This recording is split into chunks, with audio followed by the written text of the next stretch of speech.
चलिए, तो last lecture में हम लोगों ने कवर किया था प्रोटेस्टा में हम लोगों ने उसमें एक ग्रुप डिस्कस कर लिया था। उसके आगे की बातें आज स्टार्ट करते हैं। उसमें दो ग्रुप्स आपको डिस्कस करना है। एक तो हम लोग जो पढ़े थे उसमें क्लासिफिकेशन के अंदर ट्राइकोफाइट्स है ना, दूसरा हम लोग पढ़ते हैं बेटा उसको बोलते हैं यूग्लेनाइड्स, तीसरा क्या पढ़े थे, दूसरा का डायकोफाइट है ना, ये चीज। तो इसमें लास्ट में ये हो गया था, यहाँ तक की बात हो गई, क्लियर, ये खत्म हो गया था। अब इसमें रेड टाइड क्या होता है ये समझना है ना। तो एक एग्जांपल लिखिए यहाँ पर, इसके आगे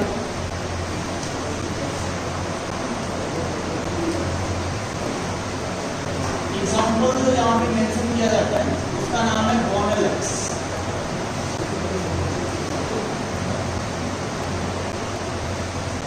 ये जो गोनेलेक्स होते हैं इनको, ये रेड कलर के होते हैं बेटा, और इनका डिवीजन रेट क्या है, बहुत फास्ट है। इस तरीके से डिवाइड करते हैं तो डिवीजन के अंदर होता है बाई मल्टीपल फिजन या binary fission. Division by binary fission. तो बाइनरी फिजन से जब डिवीजन होगा तो रेट क्या होगा, फास्ट होगा, यानी कि ज्यादा से ज्यादा नंबर में अपने नंबर्स को बढ़ाएंगे। जितना ज्यादा इनका नंबर होगा वो रेड कलर में है, इसलिए रेड अपीयरेंस यहाँ पे आएगा। और रेड अपीयरेंस के कारण पूरे उस वाटर के अंदर आपको रेड कलर का पूरा सब कुछ दिखाई देगा। इसको हम बोलते हैं रेड टाइड, इसको हम लोग बोलते हैं रेड टाइड। तो एक्चुअल में कौन कॉज करा रहा है, गोनेलेक्स है ना। तो गोनेलेक्स जो होते हैं रेड कलर के होते हैं और इसकी वजह से रेड टाइड होता है पर्सन्स के अंदर। ये तो आपको अच्छे से याद रखना है। इस तरीके से डिवीजन होता है इनके अंदर। तो बाइनरी फिजन के थ्रू क्या करती है, डिवाइड करते हैं। ये कल के लेक्चर में हम लोगों ने कवर किया। क्लियर है कितना सबको। तो ये बात हम लोगों ने पिछले वीडियो में खत्म किया था। लास्ट में ये डायकोफ्लेजेलेट्स की ये सारी चीजें हम लोगों ने डिस्कस किया था। आ जाइए, यूग्लिना भी बाकी है ना। चलो तो नेक्स्ट हेडिंग डालो, यूग्लिनाइड्स। ये हो गया, जल्दी नोट कर लो।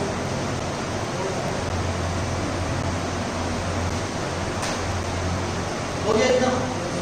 इसके अलावा ये जो ऑर्गेनिजम्स होते हैं ये कुछ ऐसे टॉक्सिन्स रिलीज करते हैं जो एक तरीके से जहरीले पदार्थ के जैसे काम करता है। तो लिखेगा एक पॉइंट इसमें, दे ऑल्सो प्रोड्यूस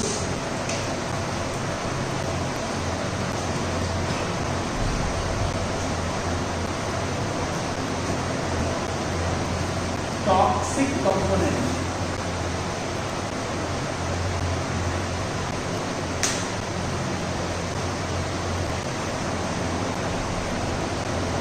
और टॉक्सिक कंपोनेंट क्या ये प्रोड्यूस करते हैं, तो इसका नाम है सेक्सीटॉक्सिन।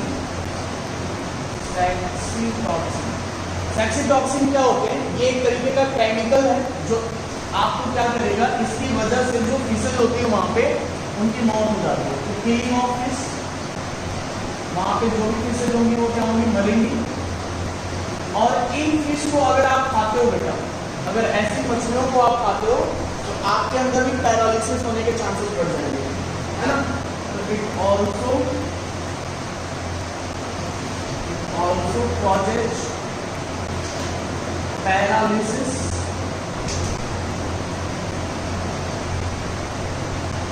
In human beings.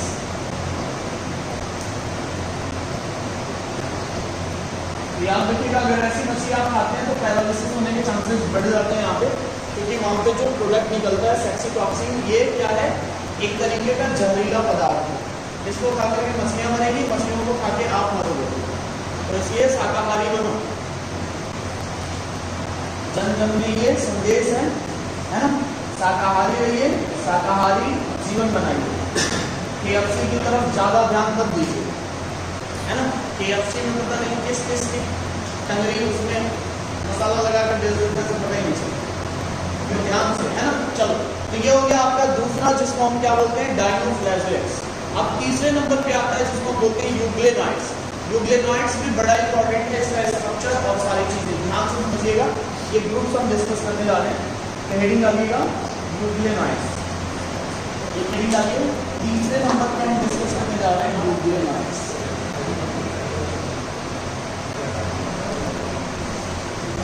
न्यूक्लियोनाइड्स में बेटा जब हम आते हैं तो इसमें एक सिंगल मेंबर इन्होंने कंसीडर किया एग्जांपल में, यूग्लिना।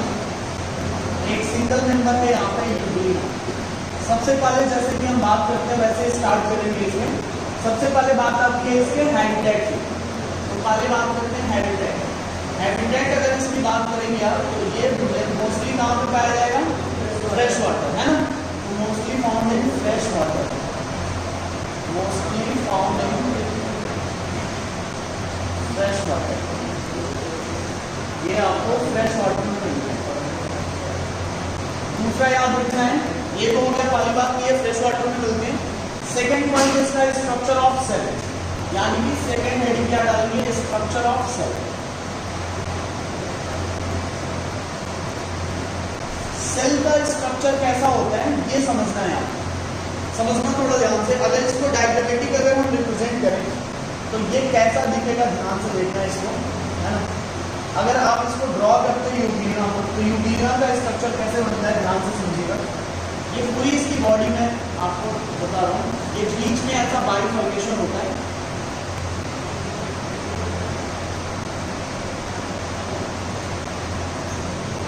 ऐसा स्ट्रक्चर आपको दिखेगा, है ना। ये यूग्लिना का एक सिंपल स्ट्रक्चर है। यहाँ पे ब्लेफारोप्लास्ट होते हैं जहां से आपका फ्लैजेला अराइज होगा। यहाँ पे एक स्ट्रक्चर भी होता है जिसको हम बोलते हैं रेड स्पॉट, सेंसरी ऑर्गन के जैसे काम करता है। अब इसमें दो फ्लैजेला आपको मिलेंगे, एक फ्लैजेला आपका बड़े साइज का होता है ना, एक फ्लैजेला आपका बड़े साइज का होता है और दूसरा फ्लैजेला जो होता है वो छोटे साइज का होता है। तो यहाँ पे बात क्यों होती है, तो इसको मैं डाइनोफ्लैजेलेट क्यों नहीं बोल रहा हूँ जबकि यहाँ पे भी दो फ्लैजेला है। बड़ा सिंपल सा रीजन है बेटा, इसमें एक ही फंक्शनल फ्लैजेला है, दूसरा फंक्शनल फ्लैजेला नहीं है, नॉन फंक्शनल। जबकि हमने डाइनोफ्लैजेलेट में दोनों फंक्शनल फ्लैजेला की बात करी। तो यहाँ पे बेटा दो फ्लैजेला जरूर है लेकिन केवल एक ही फंक्शनल है, एक फंक्शनल नहीं है। एक चीज और अच्छे से समझ लीजिए, इसके जब हम इसके सेल वॉल की बात करते हैं, ये तो हो गया पूरा एक सेल, इसके ऊपर कोई भी आपको सेल वॉल नहीं होगा। सेल वॉल के जगह पे एक प्रोटीन की कवरिंग होती है जिसको हम बोलते हैं पेलिकल। तो ऊपर से एक प्रोटीन की कवरिंग है, ये ऐसी एक प्रोटीन की लेयर है। इस प्रोटीन की लेयर का नाम बेटा पेलिकल। तो याद रखिए ये लोग ड्रॉ करते हैं, ये है पेलिकल, है। तो ये प्रोटीनेशियस लेयर है, बाहर की तरफ प्रोटीन का लेयर होता है, protein layer called as pellicle, है ना। तो आपको ये लिखना है कि सेल वॉल एब्सेंट है, आपको ये लिखना है सेल वॉल क्या है बेटा, सेल वॉल इनमें एब्सेंट है,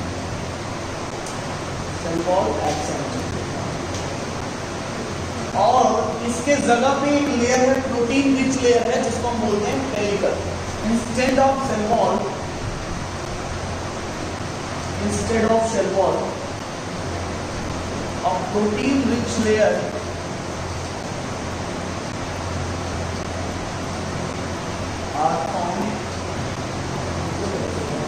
इसको अपन लोग क्या नाम दिए, इसको हम लोग बोलते हैं बेटा पेलिकल। तो ये चीज अच्छे से याद रखिए।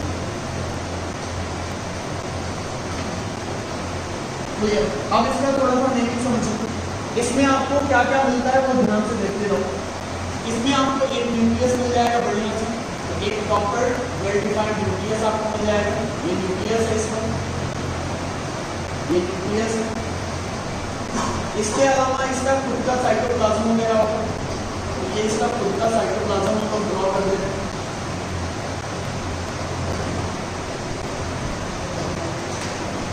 इसके अलावा अगर ध्यान से आप देखेंगे इस पोर्शन को हम लोग बोलते हैं ब्लीफेरोप्लास्ट, ब्लीफेरोप्लास्ट। यहाँ पे एक रेड कलर का स्ट्रक्चर हमने ड्रॉ किया हुआ है, इसको हम बोलते हैं रेड स्पॉट। इसके अलावा आपको इसमें कुछ क्रोमैटोफोर मिलेंगे जहाँ पे कलर्स प्रेजेंट होंगे।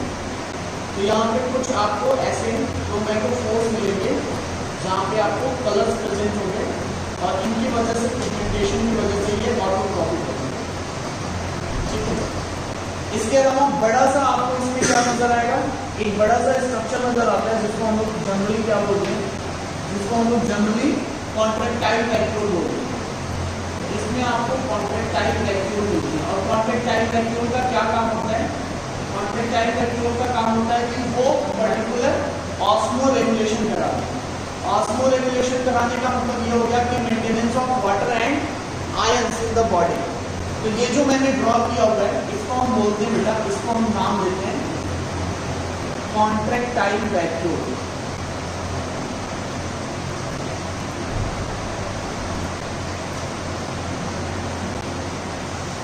चलिए फटाफट ये नोट करिए, इसमें एक फ्लैजेला भी लिख लीजिएगा, ये फ्लैजेला भी है यहाँ पे।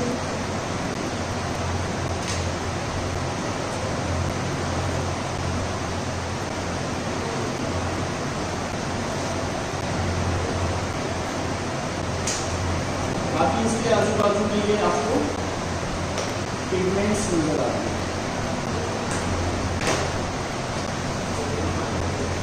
चलिए फटाफट नोट करिए इसको।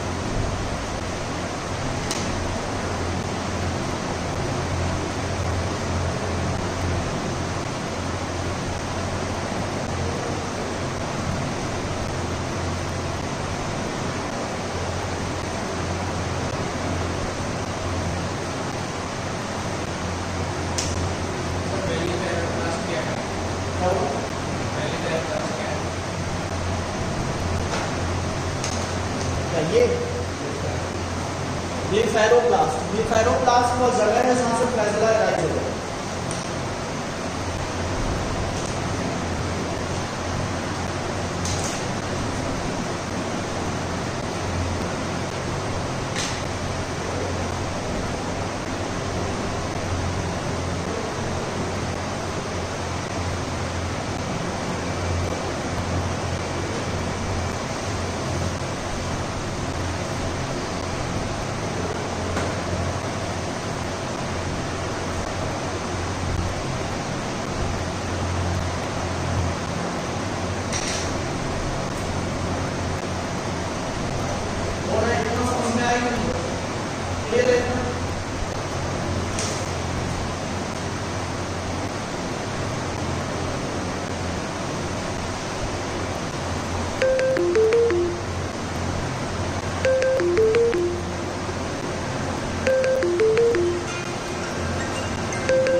चलो आगे चला जाए। तो ये चीज हमने बात किया कि पेलिकल जो होती है वो एक कवरिंग है प्रोटीन की जो चारों तरफ से इसको कवर करके रखेगा। क्लियर? अब मैं ये बोलता हूँ बेटा, मैं ये बोलता हूँ कि इसके ऊपर जो ये ओपनिंग आपको नजर आ रहा है, ध्यान से सुनो, ये ओपनिंग जो नजर आ रहा है इसको हम लोग बोलते हैं साइटोस्कोप। तो ये जो खुली हुई जगह आपको नजर आ रही है इसको हम बोलते हैं बेटा साइटोस्कोप। साइटोस्कोप, ठीक है। इसके अलावा इसमें कुछ स्टार्च ग्रेन्युल्स होते हैं जिसको हम लोग बोलते हैं पैरामाइलन स्टार्च। तो यहाँ पे कुछ स्टार्च ग्रेन्युल्स होते हैं जिसको हम लोग बोल सकते हैं कि ये क्या है, पैरामाइलन स्टार्च।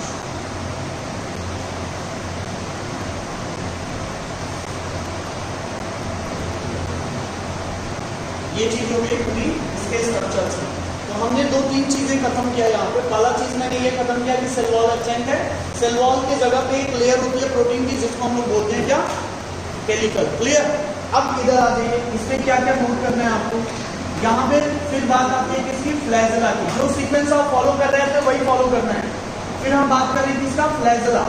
मैंने क्या बोला बेटा कि फ्लैजेला यहाँ पे प्रेजेंट है, बिल्कुल बात सही है। तो फ्लैजेला प्रेजेंट है। नंबर्स की बात कर लो, कितने नंबर से इसके फ्लैजेला के, तो नंबर के बेसिस पे दो फ्लैजेला है। क्लियर? दो फ्लैजेला। पोजीशन की बात कर लीजिए, पोजीशन कैसा है बेटा, इसके पहले पढ़ा था तो एक हॉरिजॉन्टल था, दूसरा आपका वर्टिकल था। ये दोनों क्या है, एपिकल में। ये कैसे पोजीशन है बेटा, एपिकल। बिल्कुल एपेक्स पे फ्लैजेला है तो क्या हो गया, एपिकल फ्लैजेला। अच्छा, क्या ये साइज में एक जैसे हैं कि अलग अलग हैं? तो साइज के बेसिस पे अगर आप कंसीडर करेंगे तो साइज में ये अनइक्वल है, इक्वल साइज के नहीं है, अनइक्वल साइज के, अलग अलग साइज के आपको दिखाई दे रहे हैं। बोलिए क्या ये बातें समझते हैं? तो हमने आपसे क्या डिस्कस किया, स्ट्रक्चर ऑफ सेल में सेल वॉल डिस्कस किया, फिर मैंने फ्लैजेला डिस्कस किया। फ्लैजेला में बातें आपको क्लियर हो गई होंगी। फिर थर्ड नंबर पे आ जाइए। तीसरे नंबर पे अगर हम चलते हैं तो यहाँ पे पिगमेंट्स की बात करेंगे। तो तीसरे नंबर पे हेडिंग हम क्या डाल रहे हैं, पिगमेंट्स। यहाँ पे कौन से पिगमेंट्स मिलते हैं, तो हम ये बोल सकते हैं बेटा ये जनरली कैसे हैं, ऑटोट्रॉपिक है, जबकि इनका न्यूट्रिशन मिक्सोट्रॉपिक है। Autotrophic as well as heterotrophic दोनों तरीके से चलता है। तो हम ये बोल रहे हैं कि जो पिगमेंट्स होते हैं यहाँ पे ये आपके हायर प्लांट्स के जैसे हैं। तो पिगमेंट्स कैसे हैं, लाइक एज हायर प्लांट्स।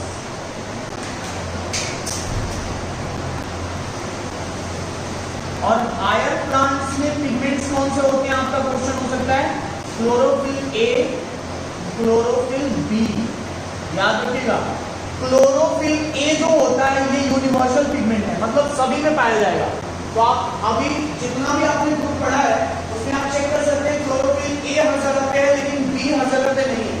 मैंने इसलिए लिख दिया इसको कि हायर प्लांट्स में जितने होते हैं उनमें आपको क्लोरोफिल बी भी मिलता है, लेकिन बाकी जो स्पीशीज आपने पढ़े या जो भी ग्रुप्स आपने पढ़े उसमें ये नहीं था। तो ये चीज बिल्कुल अपने दिमाग में रखिएगा। पिगमेंट यहाँ पे क्या है, क्लोरोफिल ए और क्लोरोफिल बी। सबसे कॉम्प्लेक्स यहाँ पे क्या दिखता है इस केस में, तो सबसे कॉम्प्लेक्स यहाँ पे दिखता है इसका न्यूट्रिशन, है ना। इसका न्यूट्रिशन दिखता है बेटा फ्लैजेला में। याद रखना ये दो फ्लैजेला जरूर है, लेकिन लिख लीजिएगा ओनली वन इन फंक्शनल, लिख लेना है only one in functional. Functional कितने हैं, सिर्फ एक फ्लैजेला आपका नॉन फंक्शनल होता है, ये चीज अच्छे से याद रखना। चलिए आ जाइए नेक्स्ट पेज पे, हम लोग थोड़ा सा इसका न्यूट्रिशन है, हाँ तो जल्दी नोट करो इसको। फिर फ्लैजेला का उसके अंदर ये देखते हैं हम लोग कि इसका न्यूट्रिशन कैसे होता है।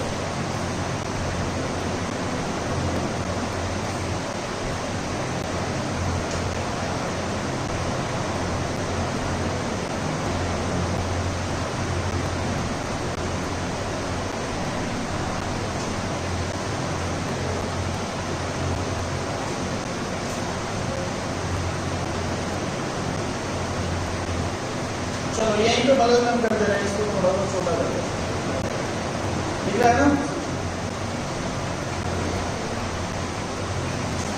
चलिए न्यूट्रिशन यहीं पे किनारे दे दीजिए, छोटा सा टॉपिक है ये। न्यूट्रिशन के बारे में अगर हम बोलें तो न्यूट्रिशन कैसे होता है इसको ध्यान से देखो। न्यूट्रिशन इसका सबसे कॉम्प्लेक्स माना जाता है।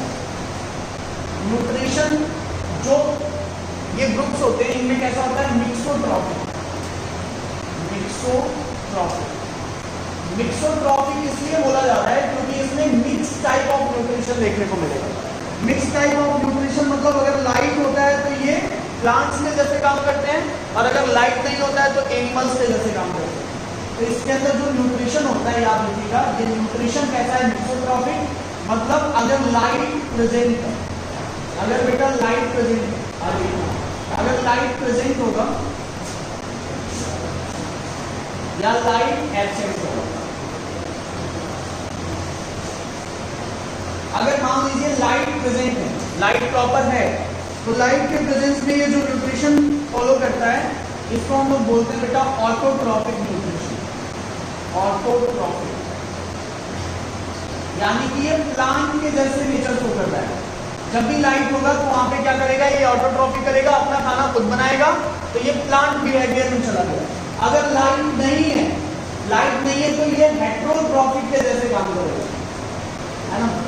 तो ये बोलता क्या है कि भाई लाइट है तो मैं प्लांट हूं, और लाइट नहीं है तो मैं जानवर हूं, है ना। तो ये लाइट है तो प्लांट है, लाइट नहीं है तो जानवर है। अगर लाइट है तो उसके प्रेजेंस में अपना खाना खुद बना सकता है। ऑटोट्रॉपिक होते हैं बेटा ऑक्सीजेनिक होते हैं। ऑक्सीजेनिक का मतलब जब भी आप फोटोसिंथेसिस करेंगे तो ऑक्सीजन बाई प्रोडक्ट में रिलीज होगा, जैसे प्लांट्स करते हैं।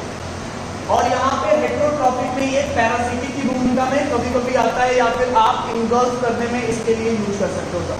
तो न्यूट्रिशन कैसा है इसका, मिक्सोट्रॉपिक यानी mix type. Autotrophic as well as heterotrophic दोनों टाइप के न्यूट्रिशन होते हैं।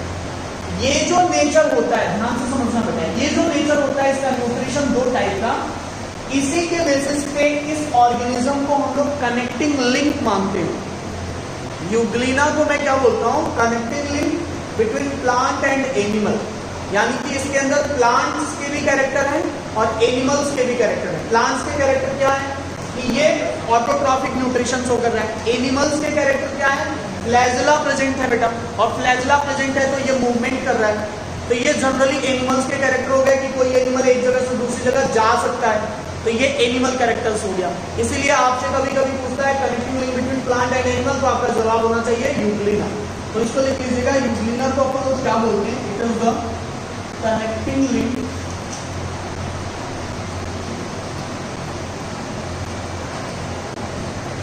Between plants and animals. तो एनिमल और प्लांट का ये क्या होगा, कनेक्टिंग लिंक हो गया। क्यों, क्योंकि इसके एक कैरेक्टर आपको प्लांट के जैसे और एक कैरेक्टर आपको एनिमल के जैसे शो करता है। ज्यादा क्या है, न्यूट्रिशन। न्यूट्रिशन दो टाइप का है, इसलिए मैंने बोला कि इसका न्यूट्रिशन कैसा है, mixotrophic, mix type of nutrition. ये ओवरऑल बात हो गई आपको यूग्लिना में। क्वेश्चन क्या क्या पूछा जाता है, आपको क्वेश्चन पूछा जाएगा कितने फ्लैजेला, दो, पोजीशन एपिकल, एक फंक्शनल होगा एक फंक्शनल नहीं होगा, हमेशा अनइक्वल साइज में फ्लैजेला है। डाइनोफ्लैजेलेट में भी दो फ्लैजेला, लेकिन वहां पे दोनों फ्लैजेला फंक्शनल, एक वर्टिकल पोजीशन पे था, एक आपको ये लॉन्गिट्यूडनल या हॉरिजॉन्टल पोजीशन पे था। बात समझ में आ रही है, और दोनों फ्लैजेला फंक्शनल थे। उनको हमने क्या बोला, डाइनोफ्लैजेलेट। यहाँ पे इसको मैं क्या बोल रहा हूँ, यहाँ पे मैं इसको यूग्लिना बोल रहा हूँ। बात समझ में आ रही है, पक्का क्लियर इतना। चलिए, तो ये तीसरा ग्रुप हम लोगों ने खत्म किया क्राइलोफाइट्स के अंदर, ये सॉरी प्लांट लाइफ प्रोटिस्ट के अंदर। अब आते हैं इसमें नया चीज हम लोग पढ़ते हैं जिसको हम बोलते हैं बेटा स्लाइम मोल्ड्स, है ना। स्लाइम मोल्ड्स बड़ा इंपॉर्टेंट टॉपिक है और इसको समझना बड़ा जरूरी है, क्योंकि एनसीईआरटी ने इसमें बहुत सारी बातें ऐड करी हुई हैं। अलग अलग टाइप से इसके बारे में उन्होंने अपना कॉन्सेप्ट दिया है। क्या क्या बोला है वो समझो। सेकेंड हेडिंग डालिएगा क्राइलोफाइट्स में स्लाइम मोल्ड्स।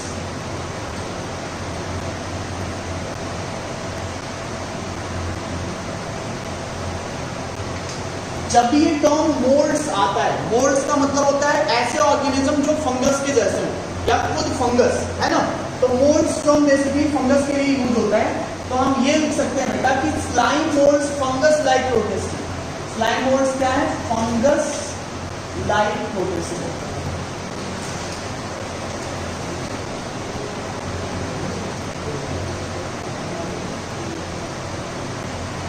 ठीक है। अब ये भी जो ऑर्गेनिज्म है माइक्रोस्कोपिक है एज वेल एज यूनिसेलुलर है। तो इनका ऑर्गेनाइजेशन अगर हमें समझना है तो हम ये बोल सकते हैं कि ये कैसे होते हैं, यूनिसेलुलर है एंड माइक्रोस्कोपिक।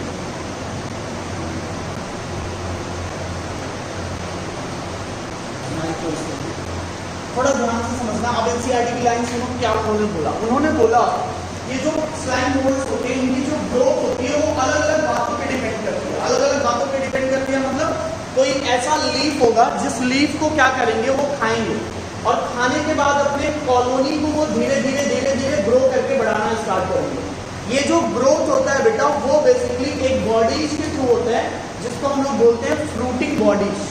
ध्यान से सुनना है इसको, फ्रूटिंग बॉडी। ये फ्रूटिंग बॉडीज में कुछ छोटे छोटे स्पोर्स बनते हैं, वो स्पोर्स डिस्पर्स होता है, डिस्पर्सल के बाद एक नया बॉडी फॉर्म होता है जिसको हम बोलते हैं स्लाइम मोल्ड्स। ये पूरी कहानी है जो आपको डायग्रामेटिक फॉर्म में मिलेगा। पहले कुछ बातें लिखो फिर इसमें मैं पूरा डायग्राम आपको क्लियर करता हूँ। तो लिखिए पहला चीज, नेक्स्ट पॉइंट लिखिएगा, लिखिए न्यूट्रिशन। सेकेंड पॉइंट लिखिए न्यूट्रिशन। न्यूट्रिशन में लिखना इसमें, न्यूट्रिशन कैसा है, सैप्रोट्रॉफिक।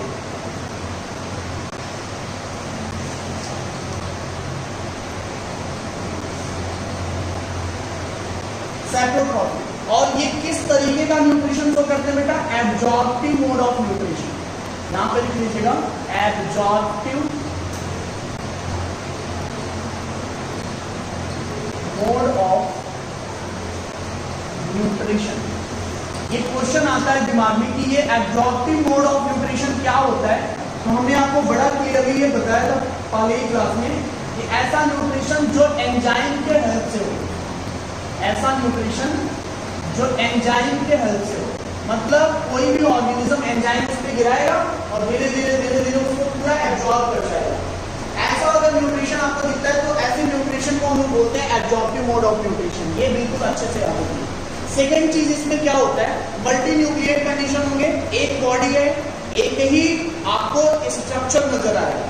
तो इसके ऊपर अगर आप ध्यान से देखोगे तो इसकी जो बॉडी होती है बेटा वो सीनोसिटिक है। एक टर्म मैं यूज कर रहा हूँ सीनोसिटिक, और ये मैं यहाँ पे टर्म दे रहा हूँ, इसका यूज आगे वाले लेक्चर में भी होगा जब हम लोग फंजाई पढ़ेंगे, क्योंकि आपने मोनेरा खत्म कर लिया, प्रोटिस्टा आज खत्म हो जाएगा और कल से फंजाई स्टार्ट हो जाएगा। तो फंजाई जब हम पढ़ेंगे तो ये टर्म फिर से आएगा। सीनोसिटिक क्या है?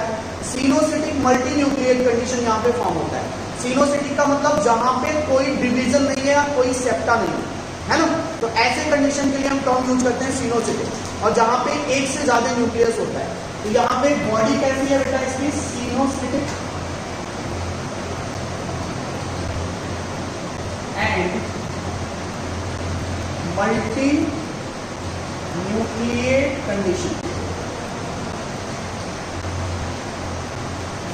अच्छा, एनसीईआरटी में क्या बोला है? ये बोला है बेटा कि अगर कोई भी ऑर्गेनिज्म सीनोसिटिक है और मल्टी न्यूक्लिएट है, एक से ज्यादा न्यूक्लियस है, इसके लिए टर्म यूज होता है प्लाज्मोडियम। इसके लिए टर्म यूज होता है प्लाज्मोडियम। यहां पे मैं बड़ा क्लियरली इसको मैं अंडरलाइन कर रहा हूं और ये लिख दे रहा हूं कि प्लाज्मोडियम एक ऑर्गेनिज्म नहीं है, बल्कि प्लाज्मोडियम एक कंडीशन है। प्लाज्मोडियम क्या है? एक कंडीशन है। क्योंकि अभी मैं नेक्स्ट, अभी इसके बाद जो लेक्चर ले रहा हूँ, टॉपिक ले रहा हूँ, उस टॉपिक को जब मैं पढ़ाऊंगा प्रोटोजोआ, तो वहां पे एक ऑर्गेनिज्म भी पढ़ना है जिसका नाम है प्लाज्मोडियम। तो एक स्पोरोजोइट्स पढ़ेंगे जिसको हम बोलेंगे प्लाज्मोडियम, जो मलेरिया डिजीज कॉज कराता है। लेकिन यहाँ पे मैं क्या बोल रहा हूँ कि ये प्लाज्मोडियम वो ऑर्गेनिज्म नहीं है। प्लाज्मोडियम इज अ कंडीशन, एक कंडीशन है। कंडीशन क्या है? अगर ऑर्गेनिज्म सीनोसिटिक मल्टी न्यूक्लिएट है तो ऐसे ऑर्गेनिज्म की बॉडी को हमने क्या बोला बेटा? बात समझते हैं। इसलिए आप याद रखिएगा ये कंडीशन है। जब भी आपसे ऑर्गेनिज्म के बारे में पूछेगा तो कुछ कैरेक्टरिस्टिक फीचर देके पूछेगा, तो आप इतना कंफ्यूज मत होइएगा। बिल्कुल ये सिंपल सी बात है जो आपको समझ में आनी चाहिए। ये हो गया। दूसरा, इसके अंदर बहुत सारे स्पोर्स बनते हैं और वो सारे स्पोर्स कैसे होते हैं? हैप्लॉइड होते हैं। ये एसेक्सुअल रिप्रोडक्शन से अपनी कॉपीज बनाता है। तो लिखिएगा रिप्रोडक्शन, लिखिए रिप्रोडक्शन। रिप्रोडक्शन में लिखिए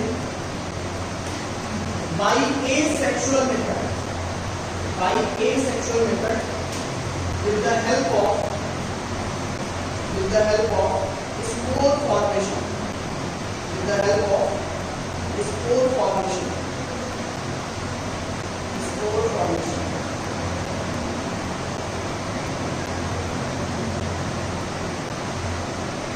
इतना क्लियर? कोई डाउट नहीं किसी को? तो इतना समझ में आ गया। अब इसका डायग्राम पूरा समझना है आपको। एसेक्सुअल रिप्रोडक्शन से पूरी इसकी कॉपी होगी। ध्यान से समझना है। यहाँ पे जो डायग्राम देने जा रहा हूँ, ये डायग्राम आपके एनसीईआरटी में नहीं है, लेकिन इसकी सारी बातें एनसीईआरटी में लिखी हुई है। तो जो कुछ भी एनसीईआरटी में लिखा हुआ है उसको एक डायग्राम के फॉर्म में हम लोग समझने जा रहे हैं। तो ध्यान से इस बात को अच्छे से क्लियर करके चलिएगा। जो भी मैं बोलूंगा अच्छे से सुनते चलिएगा। जहां डाउट होगा वहां पूछ लीजिएगा मैं क्या बोल रहा हूँ। चलिए, इसकी बॉडी के ऊपर ध्यान से समझना। इसके अंदर हम लोग चेंजेस देखने जा रहे हैं, कैसे ये ऑर्गेनिज्म बनता है। ध्यान से देखिए, यहाँ हम लोग ये बोल रहे हैं, हम लोग ये बोल रहे हैं कि ऑर्गेनिज्म है। ये ऑर्गेनिज्म सिंपल कैसा दिखेगा? ये देखिए, ये एक ऑर्गेनिज्म है। इस ऑर्गेनिज्म को मैं क्या बोल रहा हूँ कि ये स्लाइम मोल्ड्स। तो इनमें क्या क्या चीजें प्रेजेंट है? एक तो इसके ऊपर प्लाज्मा मेम्ब्रेन आपको दिखाई दे रहा है, ध्यान से। एक तो इसके ऊपर आपको प्लाज्मा मेम्ब्रेन दिखाई दे रहा है और इसके अंदर आपको साइटोप्लाज्म है, और इस साइटोप्लाज्म में कुछ आपको न्यूक्लियस, ऐसे न्यूक्लियस दिखाई दे रहे हैं। इसके अंदर बहुत सारा न्यूक्लियस दिखाई दे रहा है। इस तरीके से स्ट्रक्चर, ये क्या है? न्यूक्लियस। तो हमने दो चीजें इसके अंदर बनाई हैं, न्यूक्लियस बनाया है और आपका प्लाज्मा मेम्ब्रेन बनाया है। ये हमारा क्या हो गया? एक स्लाइम मोल्ड। अब इसकी ग्रोथ समझो, इसकी ग्रोथ समझो थोड़ा सा। ग्रोथ जब हम लोग बात करते हैं यहाँ पे, तो ये जो ऑर्गेनिज्म है, ये ग्रोथ कैसे करता है? ये अपना सर्वाइवल फिट करता है किस पे? किसी लीफ पे। और कैसे लीफ होंगे बेटा? डेड लीफ होंगे, है ना। तो ये मान लीजिए एक लीफ है जो गिरा हुआ है पाले से, ये लीफ है, ये लीफ है। इस लीफ के ऊपर ये ऑर्गेनिज्म ऑर्गेनिज्म आके बैठ जाएगा, इस लीफ के ऊपर ये ऑर्गेनिज्म आकर के ऐसे बैठ जाएगा और ये इसको खाना स्टार्ट करेगा। क्या करेगा? ये इसको खाना स्टार्ट करेगा। खाएगा कैसे? आपको पता है सैप्रोफिटिक मोड ऑफ न्यूट्रिशन है, मतलब ये अपना एंजाइम क्या करेगा? रिलीज करेगा, एंजाइम रिलीज करेगा और एंजाइम रिलीज करने के बाद क्या करेगा? एब्जॉर्प्शन। क्या करेगा? एब्जॉर्प्शन। मैंने आपको समझाया था अगर फंगस के अंदर न्यूट्रिशन देखना है तो आप एक ब्लेड रख दीजिए कहीं पे भिगा करके, धीरे धीरे धीरे धीरे 5-6 दिन में देखना पूरा ब्लेड गायब हो जाएगा। लेकिन आप रोजाना देखेंगे तो कुछ ना कुछ टुकड़ा उसका बचा रहेगा। आपको ये नहीं पता चलेगा कि फंगस बैठा हुआ खा रहा है, लेकिन वो एक्चुअल में खा रहा होगा। कैसे? एंजाइम रिलीज करते। तो इनका मोड बड़ा अच्छा होता है ना, दिखाई भी नहीं देंगे, पूरा खा भी लेंगे। तो ऐसा न्यूट्रिशन, ऐसी शक्ति हम लोगों को मिल जाए कितनी अच्छी रहेगी। KFC में जाके या फिर पिज्जा वगैरह में जाकर पूरा पिज्जा गायब करके चले आओ, उसके बाद पता ही नहीं चले कौन है। तो ये चीजें है ना, तो यहाँ पे जो न्यूट्रिशन का मोड है बेटा वो एब्जॉर्प्टिव है। तो ये लीफ है बेटा, इस लीफ से वो क्या कर रहा है? अपना खाना ले रहा है। क्लियर? अब ये एक लीफ है तो एक चीज समझो कि ये तो क्या है? ये तो फिक्स है ना, और ये लिमिटेड है। क्या है? ये लिमिटेड है, एक टाइम के बाद ये खत्म हो जाएगा। मान लीजिए ये लीफ खत्म हो गया, ये मान लीजिए जो लीफ था बेटा, ये लीफ जो था वो लीफ आपका क्या हो गया? पूरी तरीके से खत्म हो गया। अब ये लीफ खत्म हो गया, इसके ऊपर अब केवल कौन बचा हुआ है? ये। और इनकी साइज देखो कितनी बड़ी हो गई है, ये खा पी के एकदम मोटे ताजे हो गए है ना। आपकी एनसीईआरटी लिखती है कि जब ये न्यूट्रिशन लेते हैं तो इनकी साइज सेवरल फीट हो जाती है, मतलब बहुत लंबे चौड़े हो जाएंगे, काफी ये लंबे चौड़े आपको दिखेंगे। तो इसकी साइज बेटा, साइज यहाँ पे फिक्स बचेगा। साइज इन्होंने क्या बोला?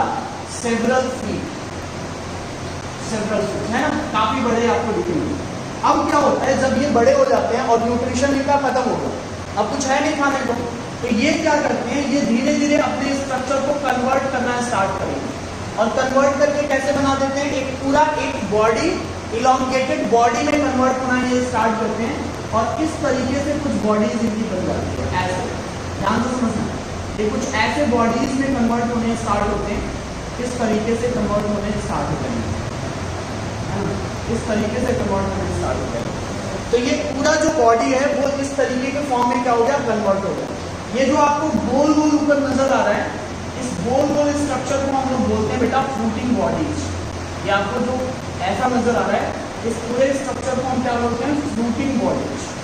फ्रूटिंग का मतलब फ्रूट नहीं, फ्रूटिंग का मतलब क्या होता है कि ऐसे स्ट्रक्चर जिसमें स्पोर्स बने, है ना। तो ये फ्रूटिंग बॉडीज बनाती है और इस फ्रूटिंग बॉडीज के अंदर कुछ छोटे छोटे आपको स्पोर्स नजर आते हैं। कुछ क्या होते हैं बेटा? स्पोर्स नजर आते हैं। तो देखिए ध्यान से, खाना खत्म, अनफेवरेबल कंडीशन आ गया। जब तक खाना था तब तक मौज में खाना खाया, जब खाना खत्म हो गया तो क्या हो गया? ये अनफेवरेबल कंडीशन में चले गए। अब इसके अंदर ये फ्रूटिंग बॉडीज बनी। इस फ्रूटिंग बॉडीज में क्या है बेटा? स्पोर्स प्रेजेंट है। इसमें क्या प्रेजेंट है? स्पोर्स प्रेजेंट है।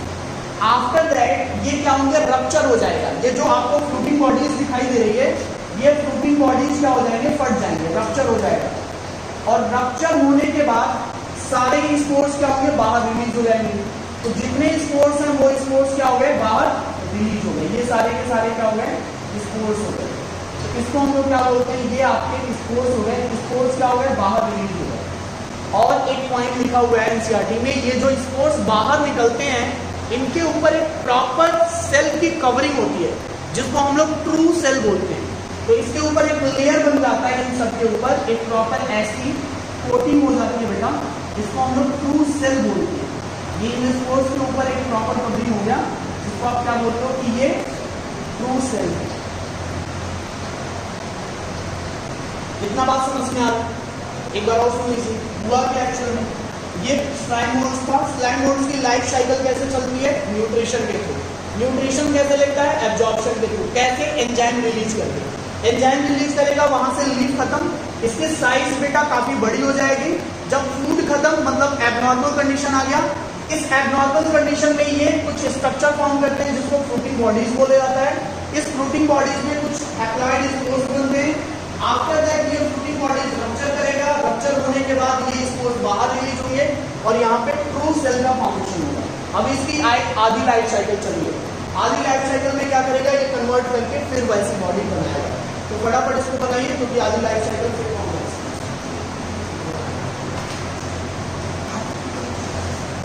जल्दी बनाओ।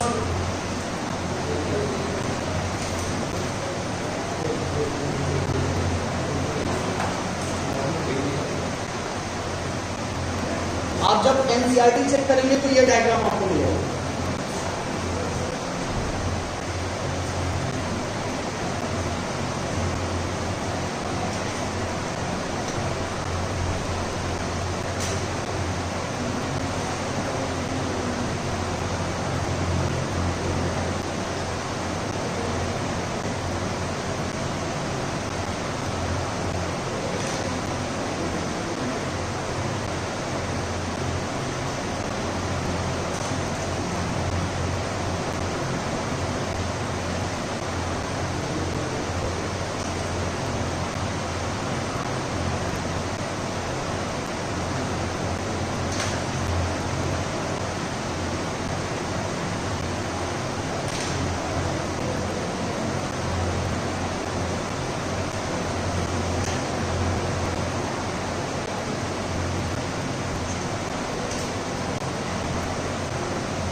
हो गया।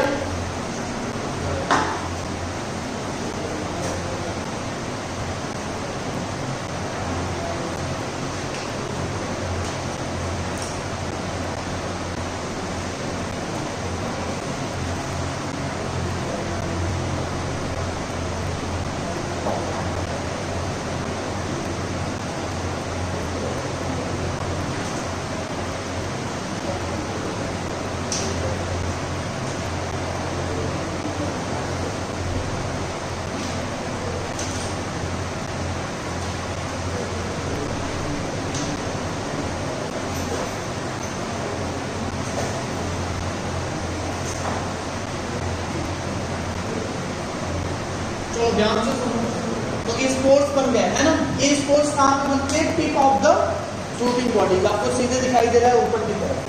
तो हम क्या यहाँ पे नोट कर रहे हैं कि स्पोर्ट फॉर्मेशन, हम ये नोट कर रहे हैं कि स्पोर जो है फॉर्म एट द टिप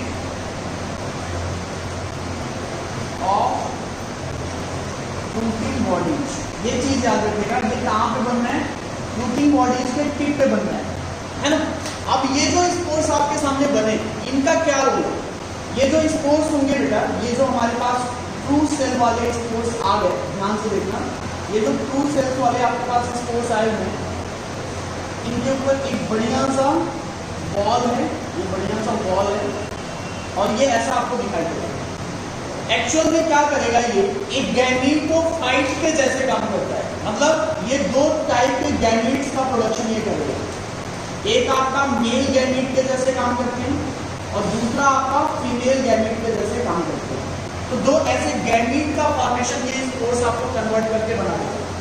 ये दोनों गैमीट जो होते हैं, ये दोनों गैमीट जो होते हैं, ध्यान से सुनना, इनका आपस में क्या हो जाता है, फ्यूजन।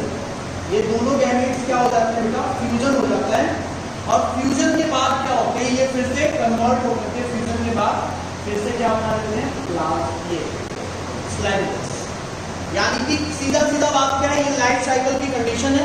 कंडीशन क्या है, यहाँ से कहानी स्टार्ट हुई थी स्लाइमोस की, ये न्यूट्रिशन लेता है इस पे, जब ये एब्नॉर्मल कंडीशन आता है तो वहां पे ये अपने नंबर को, साइज को बड़ा करेगा, स्पोर्स बनाएगा। वह स्पोर्स कहाँ पे बनेंगे, फ्रूटिंग बॉडीज के टिप पे बनेगा। टिप क्या होगा बेटा, वहां से रप्चर होगा, रप्चर होने के बाद ये स्पोर्स बाहर निकलेंगे, इनके ऊपर एक प्रॉपर कोटिंग होगी, कोटिंग होने के बाद ये दो टाइप के गैमीट बना सकते हैं। ये गैमीट आपस में फ्यूजन होगा, फ्यूजन के बाद ये ऑर्गेनिज्म बना देगा। तो ये साइकिल जो है, ये पूरी साइकिल इसके अंदर कुछ इस तरीके से चलती है। ये हो गया आपका स्लाइमोस की कहानी।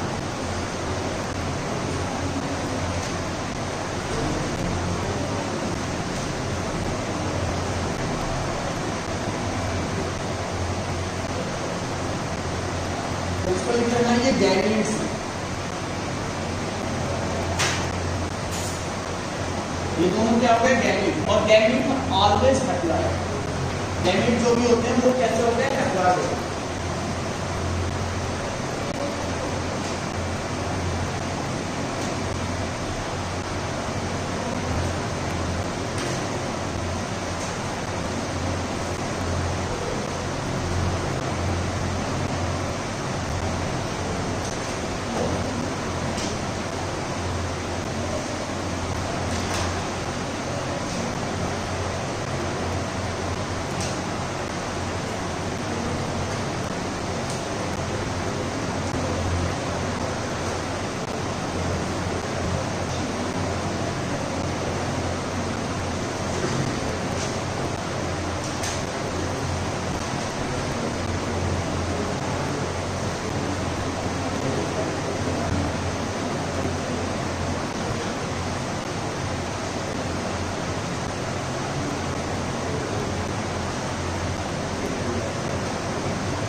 हो गया क्लियर, इतना सबको समझ में आ गया।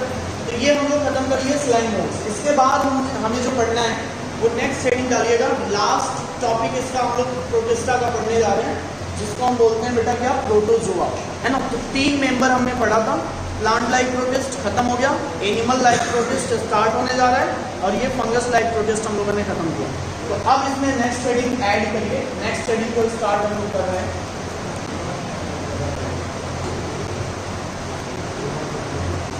तीसरे नंबर पे एनिमल लाइक प्रोटिस्ट, जिसको आप क्या बोल रहे हैं, प्रोटोजोन्स।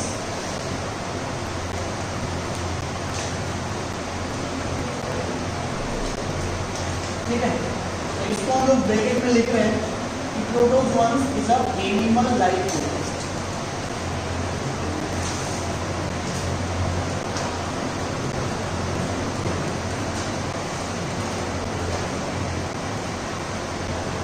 दूसरी चीज आपको ये याद रखना है कि अगर इसके टर्म को हम लोग क्लासिफाई करें तो protozoans made up of 2 words, proto means that primitive, और एक टर्म मेरे सामने आ रहा है जोन्स, मतलब एनिमल्स। तो दो चीजें हमें समझ में आ रही है। प्रोटोजोआ वे एनिमल है जो बिल्कुल प्रिमिटिव टाइप के एनिमल है, मतलब जब भी आप एनिमल किंगडम पढ़ेंगे तो वहां पे सबसे प्रिमिटिव कौन होगा, प्रोटोजोन्स, फिर पोलीफेरा। लेकिन जब एनिमल किंगडम हम लोग पढ़ते हैं तो वहां पे पोलीफेरा से कहानी स्टार्ट होती है, क्योंकि के एनसीईआरटी के थ्योरी पिलर में ज्यादा फोकस किया। प्रोटोजोन्स को उन्होंने किस में डाल दिया है? प्रोटिस्टा में। लेकिन यहीं से आपके एनिमल्स की कहानी स्टार्ट हो जाएगी। तो जब हम इसको पढ़ते हैं तो पूरा दिमाग में क्या बैठा होना चाहिए कि ये एनिमल्स ही हैं, है ना। ये जरूर में क्या है, कुछ ऐसे प्रिमिटिव कैरेक्टर्स इनके अंदर पाए जा रहे हैं जिनके बेसिस पे हम इनको प्रोटिस्टा में रखें, लेकिन इसके मोस्ट ऑफ द कैरेक्टर कैसे एनिमल होते हैं। तो ये चीज आपको याद होनी चाहिए। हम लोग क्या बोलते हैं, जो प्रोटोजोन्स का हैबिटेट है, ध्यान से सुनना आप। हैबिटेट के बारे में अगर आप बात करते हो, हैबिटेट तो कहाँ पे ये मिलते हैं, ध्यान से। हैबिटेट अगर आप लिखते हैं तो आप क्या लिखेंगे? Found in fresh water, marine water as well as terrestrial.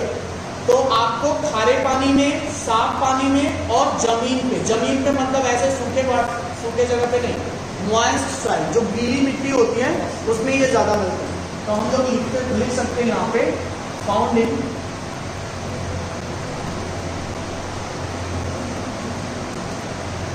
Marine water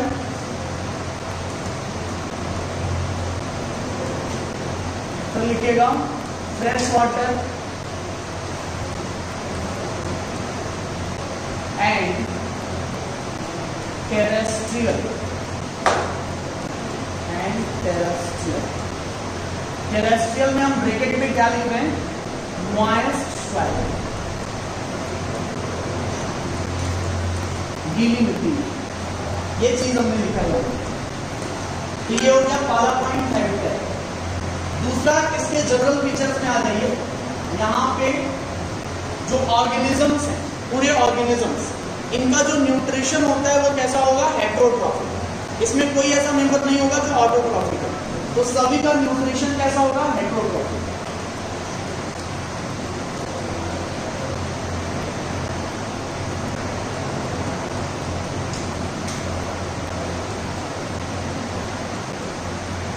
यानी कि फूड के लिए क्या है, ये दूसरे पे डिपेंडेंट है ना। फॉर फूड ये डिपेंडेंट है दूसरों पे। हेट्रोट्रॉफिक में भी दो मोड यहाँ पे आपको देखने को मिलता है, होलोजोइक और एक होता है जिसको हम लोग बोल सकते हैं बेटा पैरासिटिक। तो या तो ये पैरासिटिक है, मतलब किसी की दूसरी की बॉडी से न्यूट्रिशन लेते हैं, और या तो ये होलोजोइक है, मतलब पूरा खाना इंगल्फ करते हैं। जैसे हम लोग जब खाने बैठते हैं तो पूरा खाना इंगल्फ करते हैं, तो हम लोग हेट्रोट्रॉफिक होलोजोइक है ना। आप ऐसा नहीं ना किसी की बॉडी से खाना ले लेते, तो आप पैरासिटिक नहीं हो। पैरासिटिक का मतलब क्या हो गया कि जो किसी लिविंग बॉडी से दूसरे लिविंग बॉडी से खाना लो। हम लोग जो न्यूट्रिशन लेते भी हैं प्लांट से, प्लांट्स को मार करके लेते हैं ना, उनको आपने क्या किया, खत्म कर दिया, तब उससे न्यूट्रिशन ले रहे हैं। ऐसा ऑर्गेनिज्म आप लोग। तो हम लोग क्या बोलते हैं बेटा, जो होलोजोइक होते हैं वो दूसरे के बॉडी से डायरेक्ट क्या होंगे, पैरासिटिक जो होंगे डायरेक्ट वो खाना लेंगे। ये चीज आप अपने दिमाग में रखिएगा। तो ये हो गया हेट्रोट्रॉफिक। दूसरा चीज, थर्ड पॉइंट, क्या यहाँ पे कोई पिगमेंट्स होगा? क्या यहाँ पे कोई पिगमेंट्स होगा? नहीं। पिगमेंट कंप्लीटली क्या होंगे बेटा? एब्सेंट होगा। ठीक है, पिगमेंट्स एब्सेंट होगा। चौथी चीज मैं लिखता हूँ, क्या यहाँ पे सेल वॉल होगा? नहीं। याद रखिएगा, जितने एनिमल्स होते हैं उनमें सेल वॉल नहीं होता है, तो सेल वॉल एब्सेंट होगा कंप्लीटली। ठीक है, फिर मैं बोलता हूँ रेस्पिरेशन। इन ऑर्गेनिजम्स में रेस्पिरेशन कैसे होता है? जैसे हम लोगों में रेस्पिरेशन के लिए क्या है, लंग्स वगैरह है जिससे आप रेस्पायर करते हो। इनके अंदर कोई ऐसा स्ट्रक्चर नहीं होता है। तो ये बाय सिंपल डिफ्यूजन, डिफ्यूजन का मतलब क्या होगा, from higher concentration to lower concentration movement होगा। जो चीज हाई होगी वो लो की तरफ मूव करती है, ये डिफ्यूजन कहलाता है। जैसे आप एक अगरबत्ती लगा दीजिए किसी कमरे में, उस टाइम बाद वो पूरे रूम में एक कांस्टेंट वे में आपको क्या करेगा, फ्रेग्रेंस की पता चलेगा। तो क्या होगा, पूरे रूम में फैलेगा। ऐसे आप एक पानी लीजिए शीशे के ग्लास में पानी लीजिए और एक ड्रॉप उसमें इंक डाल दीजिए। उस टाइम बाद आप देखेंगे पूरा इंक एक इक्वलिटी के साथ वहां पे मिक्स हो गया है ना। आप उसको ये नहीं बोल सकते हो कि एक जगह पे ज्यादा एक जगह पे कम है। तो क्या हो गया, हायर कॉन्सेंट्रेशन से लोअर कॉन्सेंट्रेशन की तरफ पूरा मूव कर जाना डिफ्यूजन कहलाता है। तो ये रेस्पिरेशन क्या कैसे करते हैं, by the process of diffusion.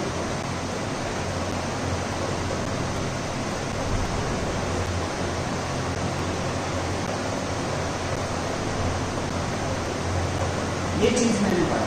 फिर मेरे सामने एक क्वेश्चन आता है कि ठीक है न्यूट्रिशन हो गया और रेस्पिरेशन हो गया, फिर हमारे सामने एक क्वेश्चन आता है कि जो ये ऑर्गेनिजम्स होते हैं वो तो पानी में रहते हैं, तो ज्यादा पानी में रहते हैं तो इनकी बॉडी में ज्यादा वाटर होगा। इस वाटर को बैलेंस कैसे किया जाए, तो इसके अंदर एक खास तरीके का स्ट्रक्चर होता है जिसको बोलते हो कॉन्ट्रैक्टाइल वैक्यूल, और ये जो कॉन्ट्रैक्टाइल वैक्यूल होते हैं वो ऑस्मो रेगुलेशन करके वाटर का मेंटेनेंस करते हैं, है ना। तो यहाँ पे ऑस्मो रेगुलेशन आपको देखने को मिलेगा, ऑस्मो रेगुलेशन। ऑस्मो रेगुलेशन कैसे करते हैं ये, by the help of contractile vacuole, by the help of contractile vacuole. Contractile vacuole से ये अपना ये काम करते हैं। बेटा क्या है ऑस्मो रेगुलेशन, हम ये लिख सकते हैं osmo regulation is the maintenance of water and ions in the body, maintenance of water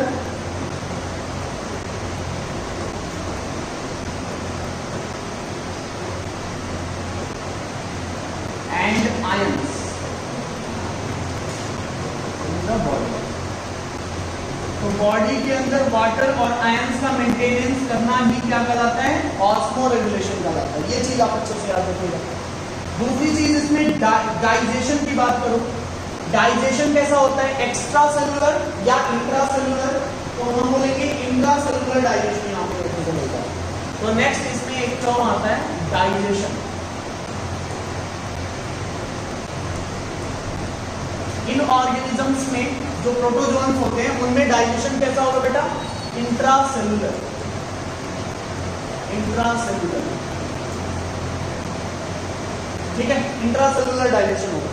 फिर रिप्रोडक्शन की बात कर लीजिए, रिप्रोडक्शन कैसा होगा यहाँ पे, रिप्रोडक्शन यहाँ पे होता है एसेक्सुअल रिप्रोडक्शन।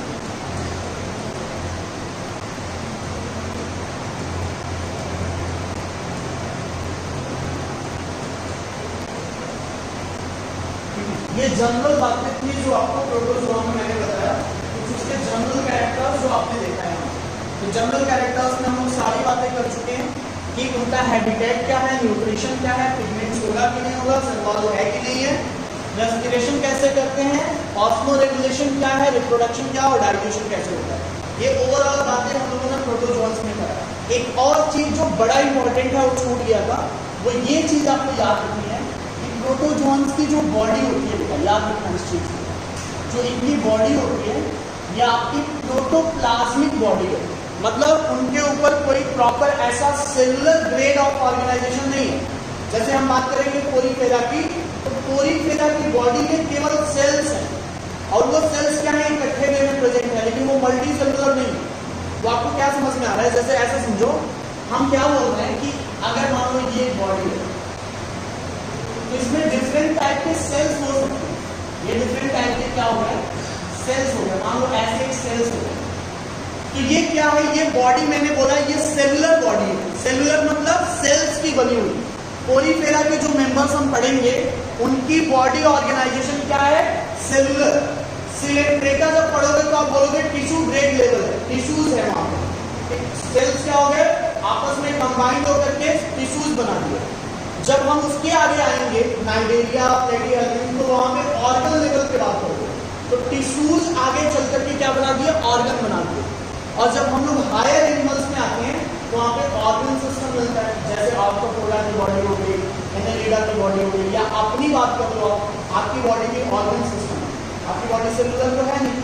हम क्या बोल रहे हैं, ये जो ऑर्गेनिज्म है सेलुलर से स्टार्ट होगा पोरीफेरा में, लेकिन उसके पहले जहां पे सेल्स नहीं है, जहां पे ए सेलुलर आप बोलते हो, ए सेलुलर का मतलब प्रॉपर सेल नहीं है। वो बात समझना इस चीज को, सेल का कंपोजिशन या आप बोल सकते हो कि वो आपस में एग्रीगेशन नहीं है, एक सिंगल बॉडी है। और ऐसे सिंगल बॉडी को हमने क्या बोला बेटा, प्रोटोप्लाज्मिक बोला। ऐसे सिंगल बॉडी को मैंने क्या बोला, प्रोटोप्लाज्मिक बोला। तो मैं ये बोलता हूं कि जो प्रोटोजोन्स की बॉडी होती है वो प्रोटोप्लाज्मिक, ये याद रखिएगा, ये क्या है, प्रोटोप्लाज्मिक है। मतलब इसके अंदर प्रोटोप्लाज्म होगा लेकिन सेल्स नहीं है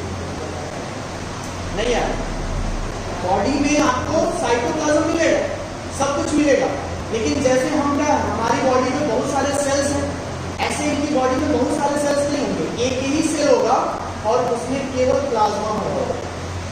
तो ऐसे ऑर्गेनाइजेशन को हम बोलेंगे ए सेलुलर। समझना इस चीज को, ए सेलुलर, मल्टी सेलुलर, यूनिसेलुलर और सेलुलर, ये टर्म कंफ्यूज करते हैं। ए सेलुलर का मतलब प्रोटोप्लाज्मिक बॉडी, सेलुलर का मतलब पोरीफेरा, जहां पे सेल्स हैं बहुत सारे, अभी मैंने बनाया था, तो वो सेलुलर है। मैं बोलता हूँ मल्टी सेलुलर, मतलब हमारी बॉडी में क्या है, बहुत सारे सेल्स, मल्टी सेलुलर हो गए। क्लियर नहीं हो रही है बात में? तो ये चीज बिल्कुल अपने दिमाग में रखना है, इसकी बॉडी कैसी होती है, प्रोटोप्लाज्मिक बॉडी होती है, ये चीज याद रखिएगा, सेलुलर नहीं। चलिए ये हम लोग आगे बढ़ते हैं, आगे कंटिन्यू करते हैं। इसमें इतनी बातें हो गई, अब कितने टाइप्स की ये होते हैं अगर मैं समझने की कोशिश करूँ तो मैं ये बोल सकता हूँ कि ये 4 टाइप्स के होते हैं on the basis of locomotion and movement. इसकी बॉडी लोकोमोशन करता है या मूवमेंट करता है, इसके बेसिस पे 4 कैटेगरीज है। चलिए हेडिंग डालिएगा, टाइप्स ऑफ, हेडिंग डालिए टाइप्स ऑफ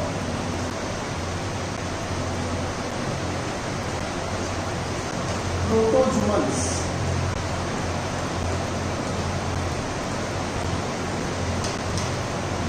इसके बेसिस पे बेटा on the basis of locomotion.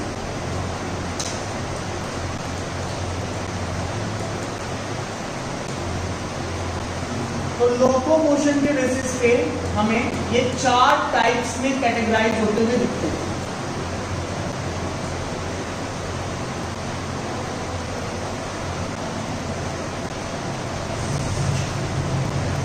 पहला जो टाइप होता है, ध्यान से सुनना, इसका नाम क्या है। पहला जो टाइप होता है इसको हम बोलेंगे अमीबॉइड मूवमेंट। अमीबॉइड मूवमेंट, तो पहला एक मूवमेंट आपको नजर आएगा जिसको बोलोगे अमीबॉइड मूवमेंट, इसमें ऑर्गेनिज्म को रखा जाएगा। दूसरा एक मूवमेंट होता है जिसको हम लोग बोलते हैं बेटा, जिसको हम लोग बोलते हैं सीलिएटेड मूवमेंट। एक दूसरा मूवमेंट कैसा हो गया, सीलिएटेड मूवमेंट हो गया, ये दूसरा ग्रुप हो गया। पहला ग्रुप अमीबॉइड, दूसरा ग्रुप सीलिएटेड, तीसरा एक मूवमेंट हो गया जिसको हम लोग बोल सकते हैं, जिसको हम बोल सकते हैं फ्लैजेलेटेड। फ्लैजेलेटेड मूवमेंट, एक हो गया फ्लैजेलेटेड। और एक जो एक कैटेगरी आती है जिसको हम बोलते हैं स्पोरोजोइड्स। स्पोरोजोइड्स, जिनमें कोई लोकोमोटरी स्ट्रक्चर नहीं होता है, कोई लोकोमोशन नहीं होता है। तो आपको लोकोमोशन के बेसिस पे 4 कैटेगरी मिली। क्या क्या मिली? पहले हम लोगों ने ये बात किया, पहले हम लोगों ने ये बात किया कि यहाँ पे सीलिया हो सकता है, तो सीलिया के थ्रू मूवमेंट हो सकता है, फ्लैजेला हो सकता है, तो फ्लैजेला के थ्रू मूवमेंट हो सकता है, कुछ भी नहीं है तो बॉडी अमीबॉइड मूवमेंट्स हो सकती है ना। तो चलिए इसके बेसिस पे हम लोग नाम लिखेंगे। यहाँ पे सबसे पहला जो नाम आता है बेटा, सबसे पहला जो नाम आता है वो अमीबॉइड मूवमेंट में आता है। इसके अंदर एग्जांपल आएगा अमीबा, इसके अंदर एग्जांपल आएगा अमीबा, है ना। सीलिएटेड में अगर आप चलेंगे तो इसके अंदर एग्जांपल जो आपका आता है वो होता है पैरामीशियम। पैरामीशियम। फिर फ्लैजेलेटेड में एग्जांपल अगर देखोगे तो एनसीईआरटी बोलिए ट्रिपैनोजोमा। ट्रिपैनोजोमा, ठीक है, ट्रिपैनोजोमा। इसमें और भी होता है, माइक्रोसिस्टिस वगैरह आएगा, है ना। एक आपका इसमें स्पोरोजोइड्स में, स्पोरोजोइड्स में एग्जांपल अगर कंसीडर करेंगे तो आ जाएगा प्लाज्मोडियम। प्लाज्मोडियम, तो आपको चारों के एक एग्जांपल दे दिया गया, अमीबा, पैरामीशियम, ट्रिपैनोसोमा और प्लाज्मोडियम। फिर हम लोग क्या बात करते हैं, इनका हैबिटेट चेक करते हैं। हैबिटेट में अगर आप बात करोगे अमीबॉइड का, अमीबॉइड का अगर हैबिटेट आप चेक करते हो तो ये तो बाबू फ्रेश वाटर भी है, मरीन वाटर भी है और टेरेस्ट्रियल भी है। तीनों जगह पे ये मिलते हैं। जो आपके अमीबा होते हैं फ्रेश वाटर में भी मिलते हैं, मरीन वाटर में भी मिलते हैं, टेरेस्ट्रियल भी है। तो तीनों जगह पे टेरेस्ट्रियल में कहाँ पे, मॉइस्ट सॉइल, गीली मिट्टी में आपको मिलेंगे। ये चीज आपको याद रखना है। थोड़ा सा अगर स्ट्रक्चर में हम लोग देखते चले तो कुछ कुछ और क्लियरिटी होती जाएगी क्या मैं बोल रहा हूँ। तो मैं इसके टाइप्स में स्ट्रक्चर भी आपको दे रहा हूँ ताकि और क्लियर हो जाए कॉन्सेप्ट, समझिएगा। अगर इसका डायग्राम हम लोग ड्रॉ करें,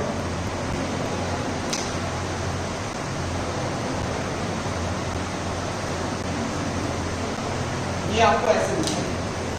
आप कैसे भी बना सकते हो बेटा। इस पूरे प्रोटोजोअन्स में अमीबॉइड ऐसे होते हैं जिनका आधार कार्ड बनाना पॉसिबल नहीं है। क्यों? क्योंकि इनका प्रॉपर शेप नहीं है। तो अगर आधार कार्ड में ये फोटो डाल दिए तुरंत से बदल देगा, तो पहचान में नहीं आएगा। बात समझ में आ रही है? तो अगर अंगूठा लगा के दिया तो पता ही नहीं चलेगा कि वो तो है ही, तो आपके मोदी जी घबरा जाएंगे, तो आधार कार्ड बनाया था इसका, आधार कार्ड काम ही नहीं कर रहा है इसका। तो इसलिए है ना, ये ऐसे ऑर्गेनिजम्स होते हैं अमीबॉइड, अमीबा, जिनका कोई फिक्स शेप नहीं होता है, जिनके अंदर कोई फिक्स शेप नहीं होता है। अच्छा, ऐसे ऑर्गेनिजम्स जो आगे बाइनरी फिजन के थ्रू अपने नंबर को बढ़ाते हैं, इन ऑर्गेनिजम्स को हम लोग इमॉर्टल बोलते हैं। या तो भगवान शिव इमॉर्टल है, अजर अमर, या तो अमीबा अजर अमर है ना। जैसे वो नहीं मर सकते वैसे ये भी नहीं मर सकते। अपना कुछ हिस्सा दान करता रहता है, उससे नए बॉडीज बनते रहते हैं। तो ये कंप्लीटली इमॉर्टल है क्योंकि इसका शेयरिंग जो होता है वो अलग अलग जनरेशन में जाता रहता है।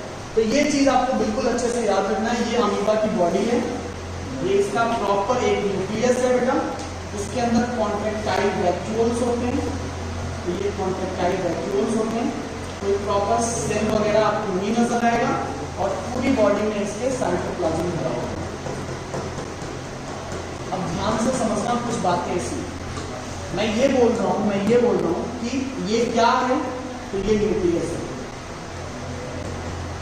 ये न्यूक्लियस है। फिर ये क्या है, तो मैंने बोला ये कॉन्ट्रैक्टाइल वैक्यूल है।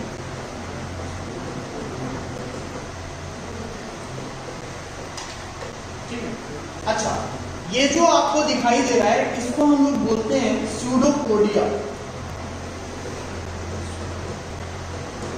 स्यूडोपोडिया।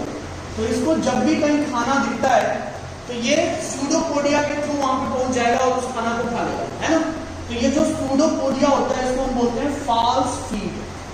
इसको अपन लोग क्या बोलेंगे, फॉल्स फीड बोलेंगे, मतलब झूठा वाला पैर है ना। अब यहाँ पे मान लो यहाँ पे खाना इसको दिखा, देखो कितना चालाक आदमी है। मान लो यहाँ पे खाना दिखा, तो ये खाना को क्या करेगा, ऐसे एक मुंह बना लेगा और इसके थ्रू क्या होगा, इसके चारों तरफ चलता जाएगा और बाद में क्या करेगा, कुछ टाइम बाद आपको क्या दिखाई देगा, ये जो फूड था वो इसमें पैक हो गया। पैक होने के बाद क्या हो जाएगा, ये इसको ऐसे डिवाइड कर देगा, ये इसको ऐसे क्या करेगा, डिवाइड कर देगा और ये बन गया बेटा, ये बन गया फूड वैक्यूल। ये अंदर आ गए, इसको हम लोग क्या बोलेंगे, अब ये अंदर चलता आएगा, ये अंदर आ गया ऐसे। आपको बिल्कुल ये प्रॉपर मैं दिखा दे रहा हूँ, ये खाना खा लिया और ये वैक्यूल बन के अंदर चलेगा, फिर ये अपना नॉर्मल पोजीशन में आ जाएगा। तो इसने क्या किया, जैसे ही फूड दिखता है तो स्यूडोपोडिया बनाता है, स्यूडोपोडिया बना के जैसे ऐसे जाएगा, उसको पैक करेगा फूड को चारों तरफ से, ये एक वैक्यूल बन जाते हैं जिसको हम बोल सकते हैं कि ये क्या है, फूड वैक्यूल। और इस फूड वैक्यूल को धीरे धीरे वो क्या करेंगे, खा के खत्म कर देंगे, धीरे धीरे खा के खत्म कर देंगे। अब देखना ध्यान से, जब ये खाना को खाता है तो इसको हम लोग टर्म देते हैं फैगोसाइटोसिस। ध्यान से सुनना इस चीज को, जब ये खाना को खाएगा बेटा तो इसके लिए टर्म यूज होता है फैगोसाइटोसिस। क्या टर्म यूज होता है, फैगोसाइटोसिस। फैगोसाइटोसिस मतलब जब वो खाना को खा रहा है। तो दो तरीके के फैगोसाइटोसिस है, मतलब ये एंडोसाइटोसिस है। एंडोसाइटोसिस मतलब अंदर की तरफ लेना। तो जब वो सॉलिड फूड खाएगा, ध्यान से सुनो, जब वो सॉलिड फूड खाएगा तब मैं बोलता हूं वो फैगोसाइटोसिस करता है। और अगर वो लिक्विड फूड खाता है तब मैं उसको बोलूंगा पीनोसाइटोसिस करता है। पीनो मतलब पीना, पीना मतलब शराब पीना नहीं, पीनो मतलब जल पीना, है ना, या लिक्विड कोई पीना। तो इसको बेटा ये नहीं, कई बार लोगों से बोलो पीना, वो समझेंगे कुछ छेका वाली बात है। तो ये बेटा पीनोसाइटोसिस, पीनोसाइटोसिस। तो पीनोसाइटोसिस मतलब लिक्विड फूड। अगर ये लिक्विड फूड खाएगा तो पीनोसाइटोसिस है, अगर ये सॉलिड फूड खाएगा तो फैगोसाइटोसिस है। ये है आपके अमीबा के स्ट्रक्चर। अच्छा, अमीबा में एक चीज और, अमीबा में एक ऑर्गेनिज्म और आता है जो पैरासिटिक है, और आपकी बॉडी में मिलता है ना, आपकी बॉडी में आपके अंदर एक डिजीज कॉज कराता है जिसका नाम है अमीबिक डिसेंट्री, है ना। तो जनरली मिट्टी में बच्चे खेलते रहते हैं, गाँव के बच्चे मिट्टी खा लेते हैं, तो मिट्टी खा ली तो अमीबा भी खा ली। अब वो क्या करेगा, अमीबिक डिसेंट्री कॉज कराएगा, बार बार वोमिटिंग होगी, है ना, लूज मोशंस होगा, आपको बिल्कुल, है ना, दिमाग घूमता रहेगा, फीवर होगा, ये सारे प्रॉब्लम्स आपको स्टार्ट हो जाएंगे। तो पैरासिटिक इसमें एक मेंबर आता है, पैरासिटिक एक मेंबर है इसमें जिसका नाम है बेटा, जिसका नाम है एंट अमीबा हिस्टोलिटिका, एंट अमीबा हिस्टोलिटिका। और ये जो एंट अमीबा हिस्टोलिटिका है, ये कौन सी डिजीज कॉज कराता है, मैं यहां पे लिख दे रहा हूं, amoebic dysentery, amoebic dysentery, amoebic dysentery cause कराता है, ये डिजीज है। तो हम लोगों ने अमीबॉइड मूवमेंट से बात किया है, ये पूरी बात मैंने किसके लिए करी है, अमीबा के लिए करी है। एक बार फटाफट इसको चेक कर लीजिए, ये हो गया अमीबा खत्म यहाँ पे। तो पहली चीज हम लोगों ने अमीबा खत्म किया, फट से 2 मिनट में 1 मिनट में लिखो।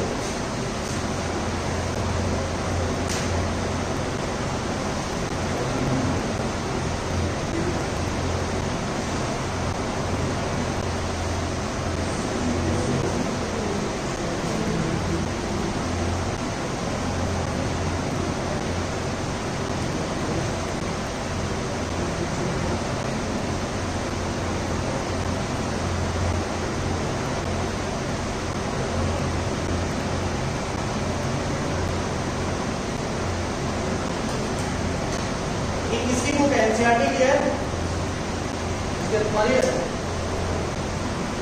तो खरीद लियो, बोलता हूँ यार डिस्काउंट बुक एकदम और वो चढ़ा के रखा है, देखना वो साल भर चल जाएगा, पढ़ा दो उसको थोड़ा सा।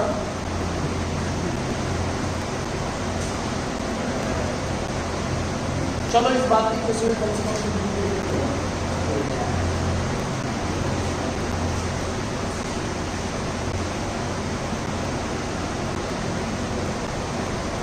देखिए, जो चीजें आप पढ़ रहे हैं, प्लीज मैं चीजें स्टार्टिंग से ही बोल रहा हूँ, फिर मैं बोल रहा हूँ, जो भी आप पढ़ रहे हैं, जो भी मैं बता रहा हूँ, उसको एक बार क्रॉस चेक अपने बुक से किया करिए।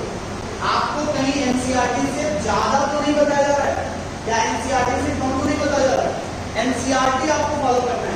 आप ये कैसे चेक कर सकते हो, जब एनसीईआरटी पढ़ोगे तब पता चलेगा। एनसीईआरटी पढ़िए, आपको कुछ भी एक्स्ट्रा नहीं करना है, ये चीज मैं पहले दिन से बोल रहा हूँ, क्योंकि आप बाउंड्री नहीं सेट करेंगे, कितना भी बड़े पढ़वैया हो, कभी कुछ भी निकलेगा नहीं। इसलिए बाउंड्री बनाइए कि हमें इस बाउंड्री के अंदर पढ़ाई करनी है, ये सिलेबस की बाउंड्री है हमारी, उसको सेट करो बेटा। आईएएस का एग्जाम भी निकाले जाते हो, वहां पे भी बाउंड्री बना के जाते, ऐसा नहीं कि कुछ भी पढ़ के चले जाएंगे, है ना। वहां पे भी एक बाउंड्री दी जाती है कि आपको ये पढ़ना है, उसमें भी क्वेश्चन बन सकते हैं।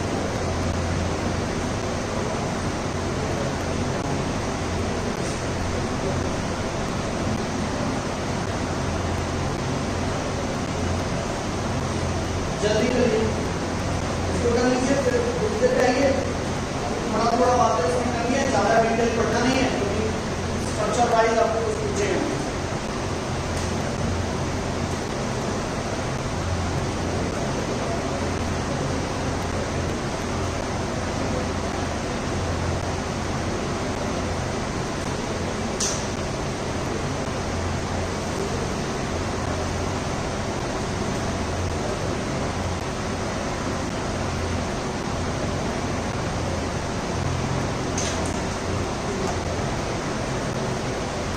हो गया इतना?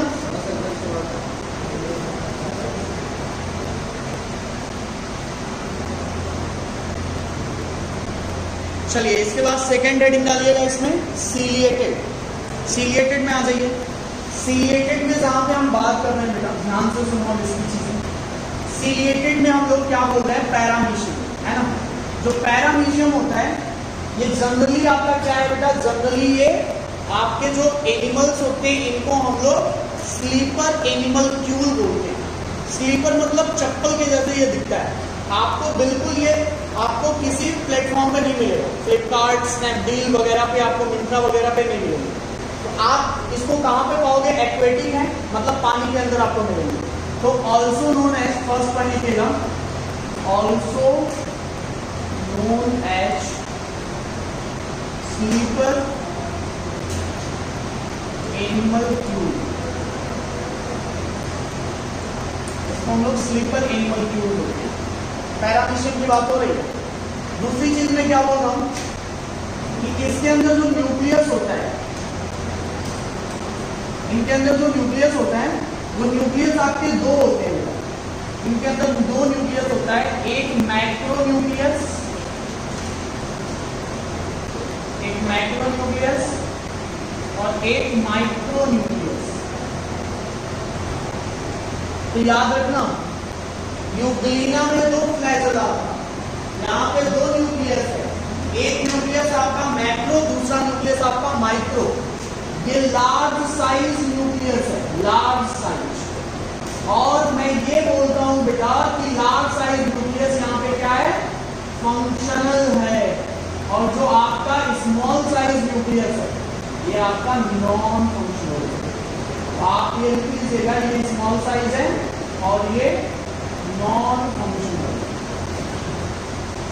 चलिए ये बातें आपने लिखी कि न्यूक्लियस यहाँ पे क्या है? दो है, एक मैक्रो न्यूक्लियस और एक माइक्रो न्यूक्लियस। मैक्रो न्यूक्लियस जिसकी साइज बड़ी, माइक्रो न्यूक्लियस जिसकी साइज छोटी, है ना। तो ये चीज हम लोगों ने यहाँ पे क्लियरिटी के साथ लिखी है। अब आते हैं इसमें डायग्राम, है ना, स्ट्रक्चर भी देखते हैं थोड़ा सा क्या क्या इसमें होता है। इसको मिटा दो। अमीबिक डिसेंट्री है, ये डिजीज है। अभी तुम यहाँ पे अमीबिक डिसेंट्री में,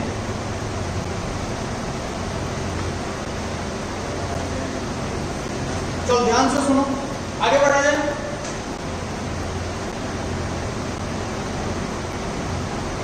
न्यूक्लियस बिल्कुल दो की होती है, मैक्रो और माइक्रो, हो गया। चलिए आगे चलिए।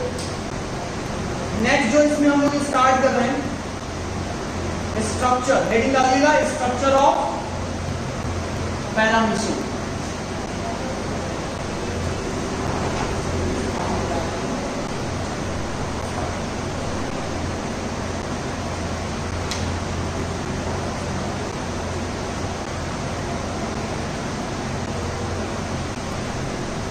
पैरामीशियम है ना। पैरामीशियम का स्ट्रक्चर कैसा होता है ध्यान से समझना। अगर हम ड्रॉ करें बेटा, अगर हम ड्रॉ करें तो इसका स्ट्रक्चर आपको कुछ ऐसा नजर आएगा, बिल्कुल ये स्लीपर्स के जैसे नजर आता है।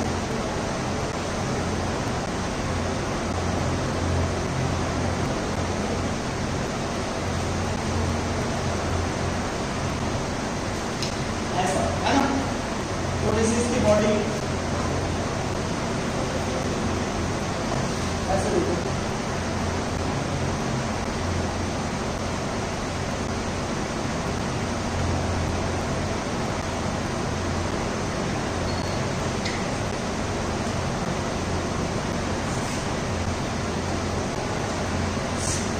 पूरा गया हो। चलो हेडिंग डालो, स्ट्रक्चर ऑफ पैरामीशियम।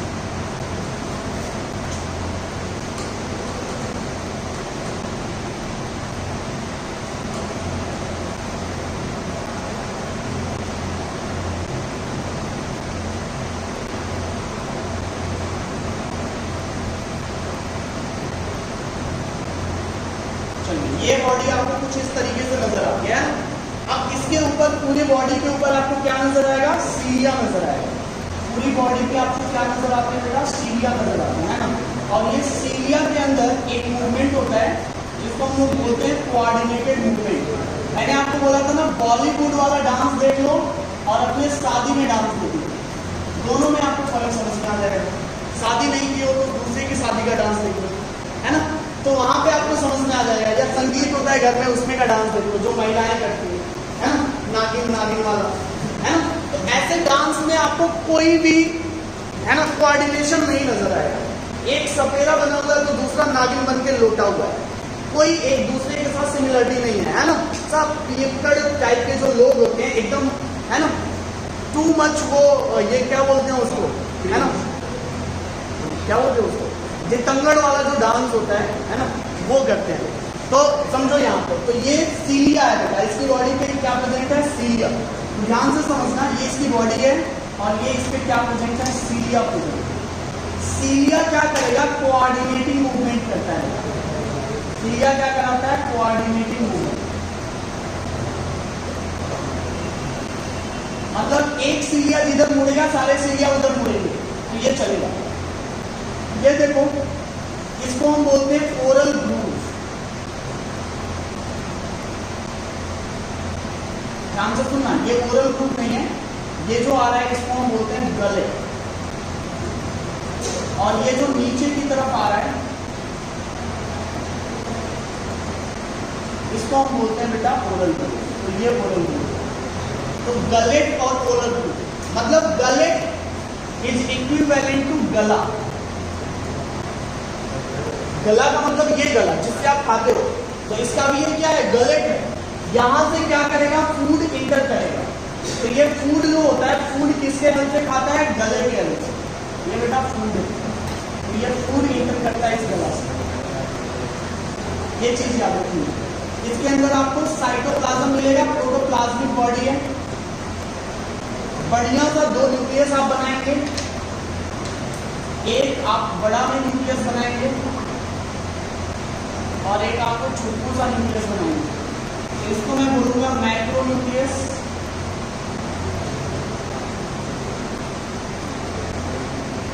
जो बेसिकली फंक्शनल होगा, और एक होगा बेटा छोटू न्यूक्लियस, जो बेसिकली नॉन फंक्शनल है ना। ये चीज आपको समझना है। फिर यहाँ पे आपको कॉन्ट्रैक्टाइल वैक्यूल भी मिलेगा।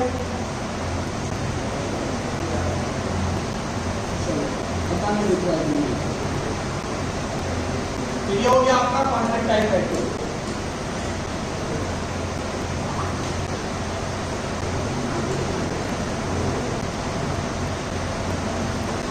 हो गया ना, पैरामीशियम की कहानी बताऊं तो फटाफट नोट करिए।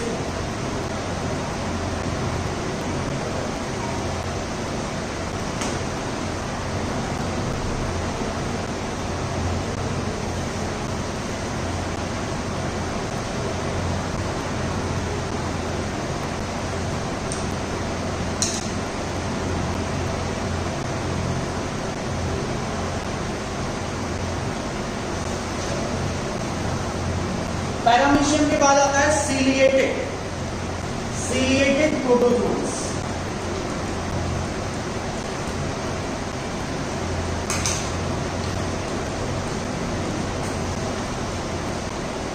इसमें 2 एग्जांपल हम मेंशन कर रहे हैं। एक अभी लिखा था ट्रिपैनोसोमा, और एक आता है लेशमैनिया। एक हो गया ट्रिपैनोसोमा, एक हो गया लेशमैनिया। ट्रिपैनोसोमा और लेशमैनिया दोनों में आपको क्या मिलेंगे, दोनों में ही आपको प्रॉपर एक बढ़िया सा फ्लैजेला मिलेगा, है ना, जैसे आपको यूग्लिना में मिल रहा था। तो हम लोग अगर इसका डायग्राम सेट करें तो हम लोग कुछ ऐसे बना सकते हैं। इसकी बॉडी आपको ऐसे कुछ दिखाई देगी, है ना, ये इसका न्यूक्लियस वगैरह है, और ऐसे ये फ्लैजेला वाले बॉडी होगी। ये है आपके ट्रिपैनोसोमा। ट्रिपैनोसोमा जो होते हैं बेटा, ट्रिपैनोसोमा जो होते हैं, ये एक डिजीज कॉजिंग ऑर्गेनिज्म है। डिजीज कॉजिंग ऑर्गेनिज्म,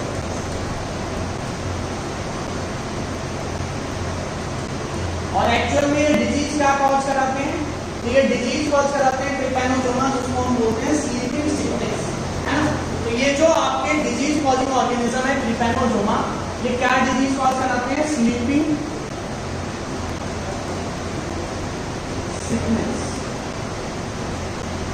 मतलब आप पढ़ते पढ़ते यहाँ पे सो जाते हो, आपकी कोई गलती नहीं है, आपके दिमाग में ट्रिपैनोसोमा घुसा हुआ है।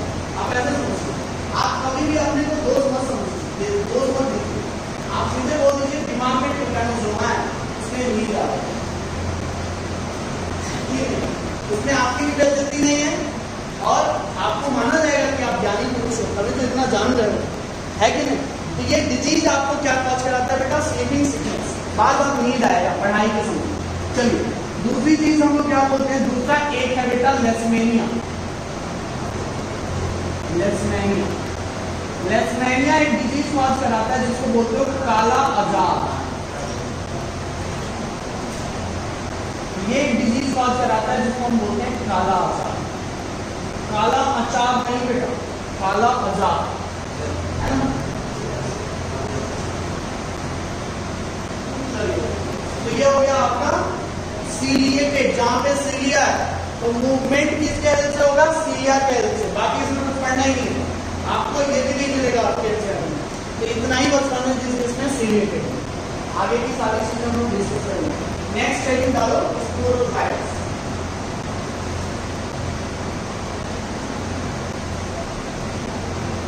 जल्दी नोट करो इसको।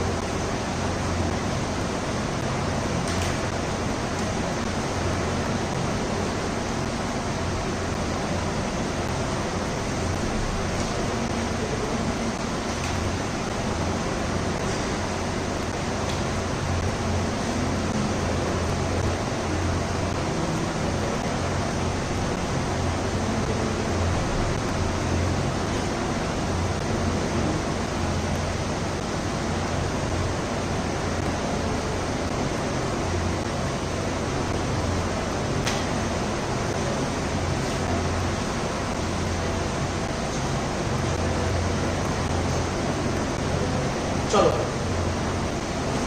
तो नेक्स्ट हेडिंग डालिए, लास्ट में हम पढ़ने जा रहे हैं स्पोरोफाइट्स।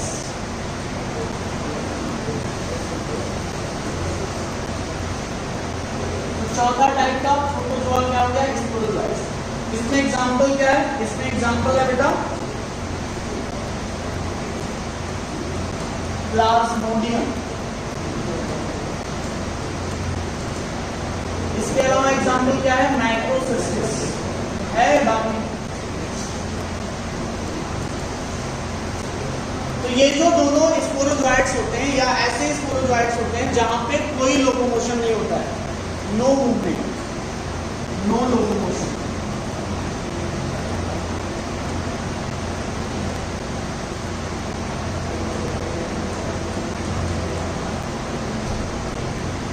कोई लोकोमोशन नहीं हुआ है ना। तो यहाँ पे ये चीज हम पढ़ रहे हैं। यहाँ पे इसकी बॉडी कैसी होती है, बेसिकली ये डिजीज कॉज कराते हैं, प्लाज्मोडियम डिजीज कॉज कराता है बेटा, डिजीज कॉज कराता है। उस डिजीज का नाम क्या है, मलेरिया, है ना। मलेरिया डिजीज कॉज कराता है प्लाज्मोडियम। तो मच्छर के काटने से नहीं, प्लाज्मोडियम के एंट्री से आपकी बॉडी में मलेरिया होता है। तो याद रखना बेटा, मलेरिया क्या है, एक डिजीज है जो प्लाज्मोडियम कॉज कराता है, ये चीज है ना। इनकी बॉडी अगर देखोगे तो प्लाज्मोडियम क्या करता है, डिफरेंट टाइप के स्पोर्स फॉर्म करता है। कैसे ये करेगा, स्पोर्स फॉर्मेशन के थ्रू अलग अलग टाइप के ये स्पोर्स बनाते हैं, जिसको हम लोग बोलते हैं बेटा अफेक्टेड स्पोर्स, या आप बोल सकते हो कि ऐसे स्पोर्स जो डिजीज कॉज कराते हैं। मतलब आप बोल सकते हो डिजीज कॉजिंग स्पोर्स बनाते हैं। तो डिजीज कॉजिंग स्पोर्स कैसे बनाएंगे, इनके जो स्पोर्स होते हैं वो आपको दिखने में ऐसे नजर आते हैं,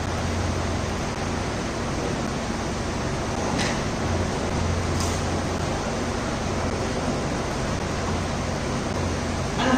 ये ट्रोपोजोइट स्पोर है,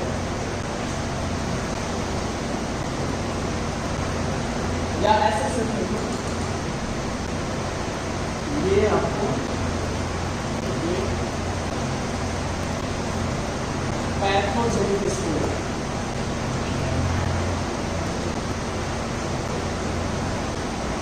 ठीक है। तो स्पोरोजोइट्स आपको कुछ इस तरीके से मिल सकते हैं, या आपको कुछ ऐसे भी मिल सकते हैं। ये इसकी बॉडी में ये जो सरफेस होता है इसको हम बोलते हैं एकाइनी। इस तरीके से भी इसकी बॉडी हो सकती